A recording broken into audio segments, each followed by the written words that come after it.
Oi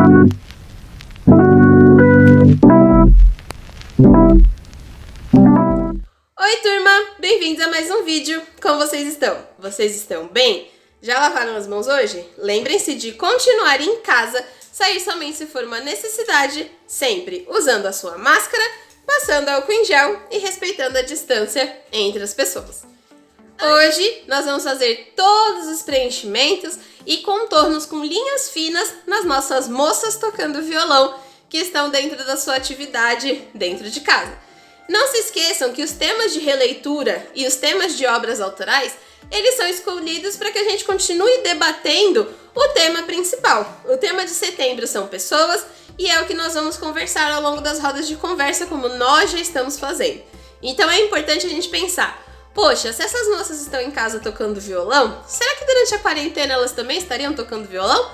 Será que elas aprenderam muitas músicas? Será que ainda dá tempo de aprender violão? São várias coisas que a gente ainda pode pensar, porque nós ainda estamos nesse processo de se manter dentro de casa, porque ainda é o jeito mais seguro. Lembrando sempre que a gente sempre faz uma semana de releitura, a semana seguinte um tema inspirado na releitura que nós trabalhamos para poder criar a obra autoral. Então semana que vem nós vamos criar um desenho pensando nesse tema inspirado na obra Moças com Violão. Vamos lá colorir? Oi! Desculpa atrapalhar o seu vídeo, mas eu tenho um recado para passar. O mês de agosto já passou e nele foram feitas 4 atividades principais. Na primeira semana, a releitura do Vaso de Flores. Na segunda semana, uma obra autoral onde você escolheu um espaço da sua casa, onde você passou por todo esse processo da quarentena, que a gente conversou bastante sobre resiliência. Na terceira semana, nós fizemos uma releitura dos Cestas de Frutas, destacando todas as nossas habilidades técnicas de desenho e de observação. E na última semana, nós fizemos uma obra autoral, falando um pouquinho sobre essa observação da natureza que está na nossa casa ou próxima de nós. Coisas que faz com que a gente consiga contemplar, né? Ou seja, prestar atenção e poder observar com calma as coisas que estão ao nosso redor. Então, o mês de agosto foi todo baseado na temática de natureza morta e desenhos de observação e foram feitas no total 4 atividades.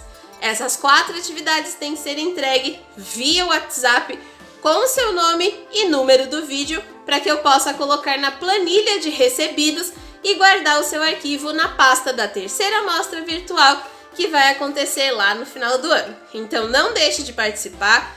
Se você não teve tempo, reassista essas aulas, elas serão essenciais para que você possa desenvolver as atividades de agosto. Vamos voltar para o nosso vídeo?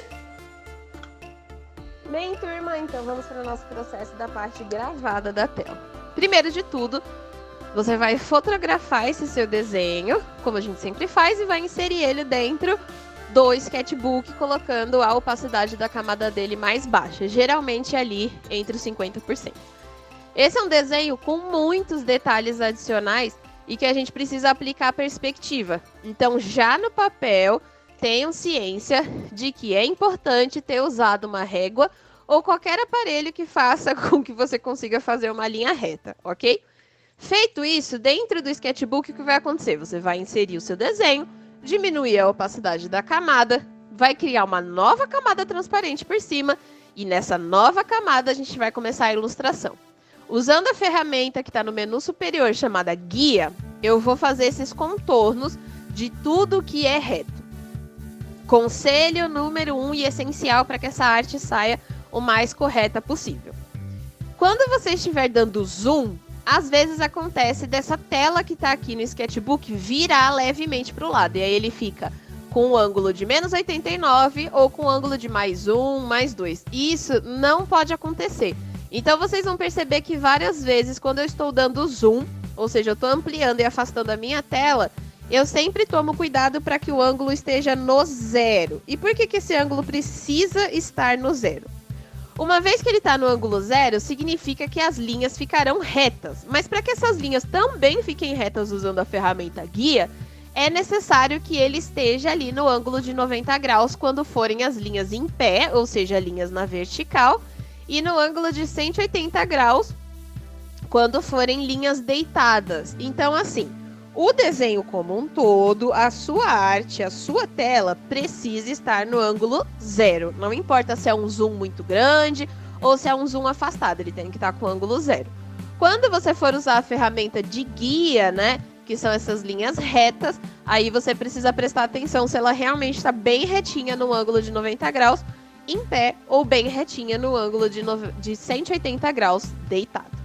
Outra coisa importante é, todo esse desenho vai ser feito, toda essa ilustração será feita de trás para frente. Primeiro a gente vai fazer os elementos que aparecem no fundo do quadro, para depois fazer todos os elementos que aparecem na frente do quadro. Isso porque ele é um quadro com muitos elementos e que a gente precisa aplicar a perspectiva corretamente. Então é melhor a gente já fazer as linhas retas primeiro e depois ir adicionando as camadas. Outra coisa essencial, a ordem das camadas. Não importa se vocês estão usando o Sketchbook, se vocês estão usando o PixArt Color Pintar, a sequência das camadas sempre vai ser o contorno em cima do preenchimento. Mas como que se faz isso? Primeiro a gente não faz o contorno, ele já não está existindo na camada dele, ele está lá na camada dele, de boas, ok. Aí você vai lá, adiciona uma nova camada, que vai ser a camada do preenchimento, e após fazer esse preenchimento, você empurra essa camada para baixo da camada que foi utilizada nos contornos. Então, basicamente, o que você sempre faz é uma camada para pintar dentro do desenho e uma camada para pintar o contorno desse desenho. Outra coisa importante é, quando nós estivermos pintando as mulheres, vocês vão perceber que eu vou usar linhas mais finas e para toda essa ilustração eu uso somente 2 pincéis. O Tattoo Inker, que é justamente para fazer os contornos mais finos e mais delicados, e o giz para fazer todas as outras texturas que simulam pinturas. Se vocês quiserem, vocês também podem usar os pincéis que simulam tinta. Por que que eu não usei nesse quadro em específico? As últimas vezes que a gente tentou usar esse pincel, ele criou mais manchas do que criou texturas. Então a gente pode usar ele num outro momento, e para esse momento eu preferi aplicar aqui o giz. Para poder fazer as flores, eu usei uma técnica muito simples. Você vai pegar o seu pincel, deixar ele bem grande e vai fazer bolinhas. Depois, com a mesma cor, porém com um tom mais escuro, você deixa esse seu pincel um pouco mais fino e vai fazendo os detalhes como se fossem flores. Ou seja, você faz uma bolinha com preenchimento de cor, depois, na sequência, você vem, diminui o tamanho desse pincel e vai fazendo os contornos e colocando os detalhes. Esse tipo de técnica de pintar primeiro para contornar depois é bem parecido com o que a gente já viu que o Di Cavalcanti fez em algumas telas, que é fazer pinceladas mais livres e depois com um pincel de precisão ir lá e fazer esses determinados contornos. Então, neste caso, é como se a gente estivesse aplicando a técnica dele, só que com um estilo um pouco mais pessoal.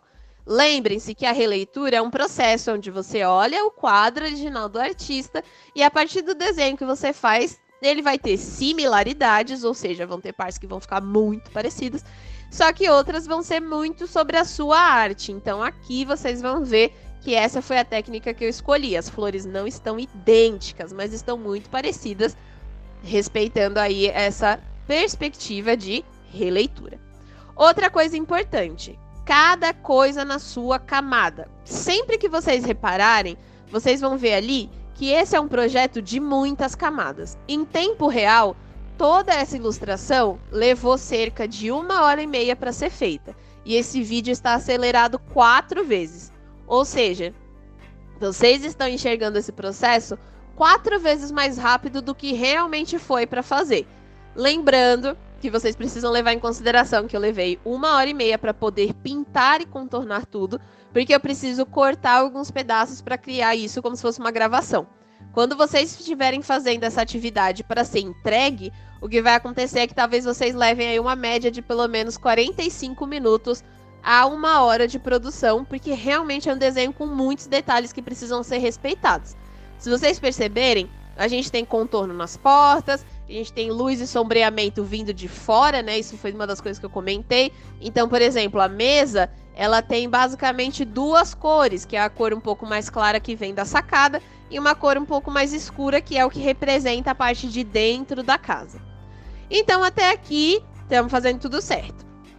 Uma vez que você vai fazer esses preenchimentos, o que vai acontecer é que ele naturalmente, com o excesso de camadas, vai tampando o nosso desenho. Então, o que você vai fazer?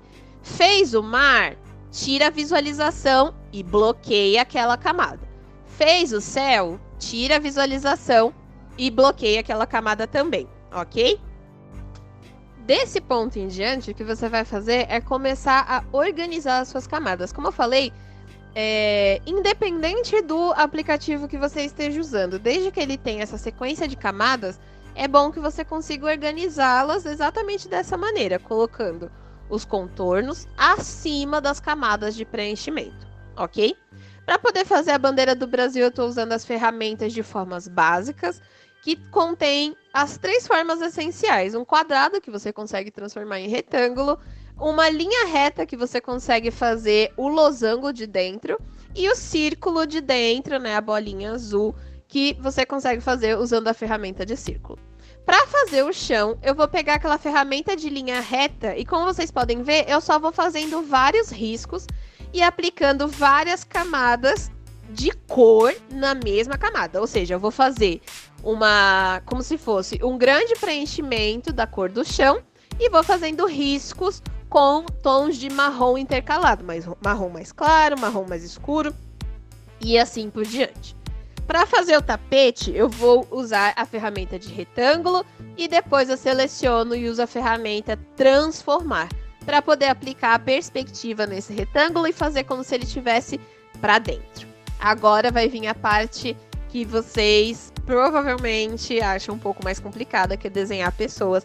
Então, vamos lá. Mesmo que esse vídeo esteja acelerado 4 vezes, o processo para desenhar as 3 meninas, nessas 3 mulheres tocando violão, é exatamente o mesmo. A partir do momento que você já terminou, você fez o céu, o mar, a mesa, o vaso, você fez as paredes, você fez os quadros que estavam na parede, você vai bloquear todas essas camadas, todas elas, e vai tirar a visualização. No aplicativo, tirar a visualização é equivalente a clicar no símbolo do olhinho. Por que você precisa tirar essa visualização?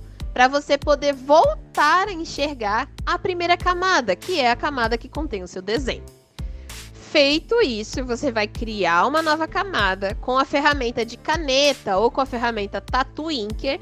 Você vai fazer um traço médio e vai começar a fazer os contornos. Então, para essa arte, eu usei a Tattoo Inker para fazer traços e contornos e o giz pastel seco para poder fazer os preenchimentos e criar essa textura, né? Os quadros do Di Cavalcanti são ricos em cores e informação, mas também em texturas diferentes que precisam ser respeitadas aí no nosso processo de releitura. As 3 mulheres do quadro são negras, então eu tentei fazer pessoas negras de tonalidades diferentes, peles têm tonalidades diferentes, tem pessoas negras mais claras, pessoas negras mais escuras, e isso é diversidade. Isso sempre apareceu nos quadros do Di Cavalcanti, então é muito importante que vocês respeitem isso e tentem fazer isso na releitura de vocês.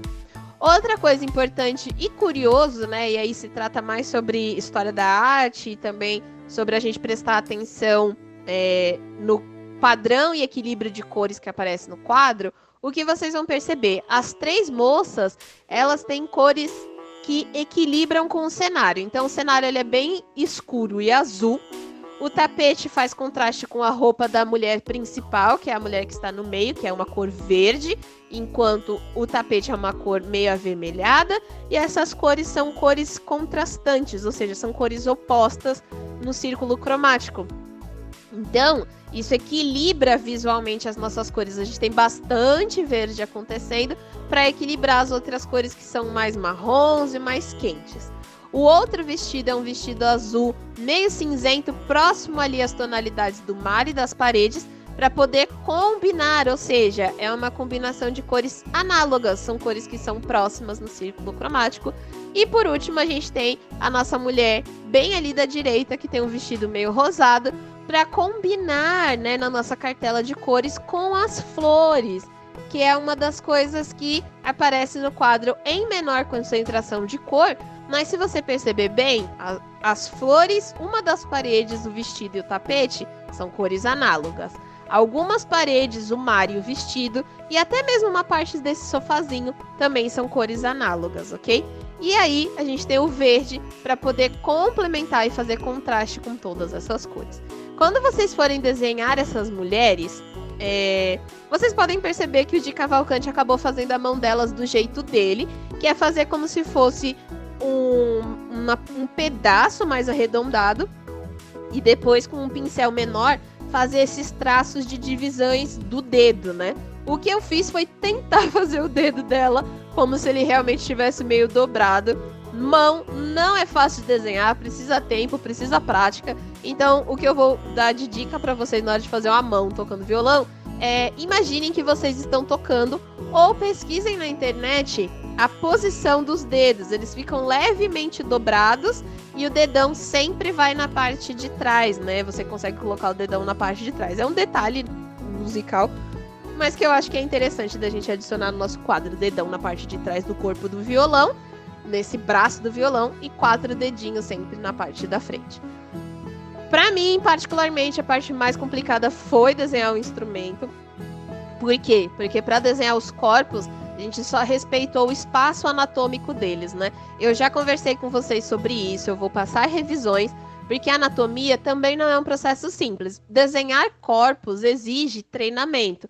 Por quê? Uma das coisas que eu já comentei com vocês é que o corpo pode ter diversos tamanhos diferentes. Ele pode ter até distorções diferentes, igual nos desenhos da Disney, que os personagens têm a cabeça gigante, ou às vezes o tronco, né, os ombros muito grandes, mas na verdade, ainda assim, ele tem que respeitar o espaço anatômico que ele existe. Então, por exemplo, a minha mulher do meio é como se ela estivesse sentada com a perna levemente cruzada. Então eu tenho que tomar cuidado para que a bacia dela, o quadrilzinho dela, realmente pareça que é um quadril e que ela não é só uma mulher esticada com a perna para trás, porque senão isso vai dar a sensação de ficar estranho. Lembrem que esse processo de releitura, ele também é para a gente refletir sobre as atividades que a gente tem feito enquanto estamos em casa. Então a gente pode imaginar num contexto diferente que essas 3 mulheres que estão em casa tiraram uma parte do seu tempo da quarentena para aprender um novo instrumento, para tocar esse instrumento em conjunto, né, para conversar com as pessoas que estão na mesma casa que elas. E aí eu gostaria de deixar para vocês também como uma reflexão o que nós fizemos neste processo de quarentena. A gente vem conversando nas rodas de conversa sobre resiliência. E aí, um desses processos de resiliência é compreender as pessoas que moram com a gente, porque a gente passou mais tempo do que nunca com todas elas. Antes a gente acabava indo para a escola, nossos pais indo trabalhar, alguns pais tiveram que continuar indo trabalhar, logicamente, mas esse horário aí, né, se expandiu e de repente viraram 24 horas com as mesmas pessoas dentro de casa. E a gente precisa refletir como foi as nossas ações com essas pessoas, a gente conversou mais com elas, a gente ganhou mais intimidade com elas, como foi todo esse processo. Imaginar que essas 3 moças ficaram juntas e aproveitaram esse momento para tocar violão, para aprender um novo instrumento, é um jeito mais suave, é um jeito mais leve de enxergar, né, esse processo de quarentena, que não foi um processo fácil para absolutamente ninguém, né? Então, a gente sempre vai levar isso em consideração, né? O que fizemos durante nossa quarentena e quais são as ações aí que nós fizemos em relação às pessoas ao nosso redor. Reforçando que são 3 moças, então, se são 3 pessoas, vocês vão ter um total de 6 camadas. Uma camada de contorno para a moça do vestido rosa, uma camada de preenchimento para essa moça de vestido rosa. Uma camada de contorno para a moça de vestido azul, uma camada de preenchimento para a moça de vestido azul. E aí, na sequência, uma camada de contorno para a moça do vestido verde e uma camada de preenchimento para a moça de vestido verde também. Por que isso? Porque é um jeito de organizar, sejam artistas digitais, sejam designers organizados, ok? E o que significa isso? Se você tem um software, no nosso caso a gente tem esse aplicativo que é o Sketchbook, que nos permite nos organizar a ponto de separar essas camadas de maneira que faça sentido, aproveitem isso, tirem proveito disso. Porque você separando a camada do contorno em um espaço, se você errou esse contorno, você consegue voltar naquela camada e apagar só o contorno. Se você conseguir fazer o preenchimento na camada separada, você pode mexer naquelas tonalidades mais tarde e assim por diante. Então, isso é organização de projeto. Você abre o seu projeto no Sketchbook, coloca lá o formato 2000 por 2000 para ficar uma arte bem quadradinha, que é um formato perfeito para a gente fazer postagens no Instagram. Fez esse formato quadradinho, você insere a sua foto lá dentro, ela vai ficar na camada dela, você ajusta, põe a opacidade 50% e depois você vai lá e bloqueia. A camada do desenho original precisa estar totalmente bloqueada para poder funcionar e você inserir novas camadas aí para o seu desenho. Aqui a gente está quase perto do final do processo de ilustração, então eu vou reforçar algumas coisas. Essa ilustração aí tem um total de mais de 10 camadas, então são 6 camadas só para as 3 moças, mais pelo menos umas 5 a 7 camadas para poder fazer chão, paredes, o céu, as flores e assim por diante. Esse processo todo, no meu caso, como eu tenho que gravar a tela, cortar alguns pedaços e assim por diante, levou uma média de 1h30 para poder ser feito. Então a arte de vocês vai levar aí uma média de 45 minutos a 1 hora para ser feito também. Então separa esse momento para fazer com calma. Usa a sua caneta Touch, que a gente aprendeu a fazer lá nos vídeos de agosto. Essa caneta realmente vai ajudar, principalmente na hora de fazer esses contornos mais delicados. E o que aconteceu é que eu perdi e corrompeu a hora de pintar o vestido dela. Então o vídeo já vai acabar, mas não se preocupem que eu consegui salvar aí as imagens após, né? Então eu tenho as imagens dela com o vestido preenchido, mas infelizmente a gravação de tela corrompeu essa parte onde grava a pintura do vestido. Mas como vocês podem ver, essa parte do processo obedece todas as regras que eu falei para vocês, de separar uma camada para pintar só o vestido e depois separar uma camada para pintar só a pele e assim por diante. Então, tentem ser sequenciais, uma camada para o contorno, depois uma camada para o preenchimento. Na hora que vocês escolherem as cores, para poder fazer tonalidade de sombra, é só você baixar a opacidade e baixar um pouco a luminosidade da sua cor, que você vai ter a mesma cor da pele, só que um pouco mais escura, para poder fazer as sombras da maneira correta. Da mesma forma, a sombra para os objetos, para as outras formas e assim por diante. Finalizou o seu arquivo, me envia via WhatsApp com o seu nome.